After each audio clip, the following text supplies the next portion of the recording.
தலைப்புச் செய்திகளை பார்த்து வருகிறோம்.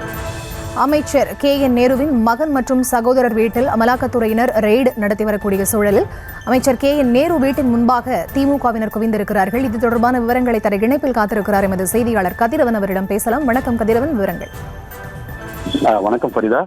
தமிழ்நாடு நகராட்சி நிர்வாகத்துறை அமைச்சர் KN நேருவின் சகோதரர்கள் ரவிச்சந்திரன், மணிவண்ணன் மற்றும் அமைச்சர் KN நேருவின் மகன் அருண் நேரு அவர்களுக்கு சொந்தமான TVH நிறுவனம் குழுமத்தில் சென்னை, கோவை உள்ளிட்ட 10க்கும் மேற்பட்ட இடங்களில் அமலாக்கத்துறை அதிகாரிகள் இன்று காலை முதல் சோதனையில் ஈடுபட்டு வருகின்றனர். அதன் தொடர்ச்சியாக திருச்சி தில்லைநகர் 5வது கிராஸில் அமைந்துள்ள நகராட்சி நிர்வாகத்துறை அமைச்சர் KN நேரு இல்லத்திலும், தில்லைநகர் 10வது குறுக்கு தெருவில் உள்ள KN நேருவின் சகோதரர் மறைந்த தொழிலதிபர் ராமஜெயம் இல்லத்தில் இன்று காலையிலிருந்து 2 மணி நேரத்திற்கு மேலாக அமலாக்கத்துறை அதிகாரிகள் துப்பாக்கி அந்த போலீசார் பாதுகாப்புடன் சோதனையில் ஈடுபட்டு வருகின்றனர்.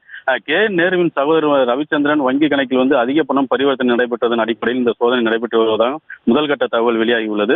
மேலும் அரசின் மிகப்பெரிய கட்டிடங்கள் கட்டுவதற்கு ஒப்பந்ததாராகவும் TVH நிறுவனம் இருந்து வருகிறது.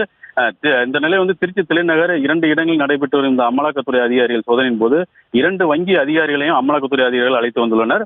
இதனால் திருச்சி தில்லைநகர் 5வது குறுக்கு தெருவில் அமலாக்கத்துறை சோதனையில் ஈடுபட்டு வரும் நிலையில் தற்போது திமுகவினர் 50க்கும் மேற்பட்டோர் அமைச்சர் KN நேருவின் வீட்டின் முன்பு குவிந்துள்ளனர். இதனால் அப்பகுதியில் பெரும் பரபரப்பு ஏற்பட்டது. மேலும் அந்த பகுதியில் தற்போது போலீசாரும் பாதுகாப்பு பணியில் ஈடுபட்டு வருகின்றனர். உள்ளே அமலாக்கத்துறை அதிகாரிகள் வீட்டில் சோதனை நடக்கும்போது அங்கு துப்பாக்கி அந்த போலீசார் CRPF போலீசாரும் பாதுகாப்பு பணியில் ஈடுபட்டு வருகின்றனர்.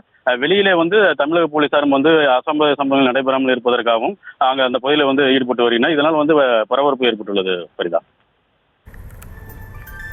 விவரங்களை வழங்கியமைக்கு நன்றி கதிரவன்.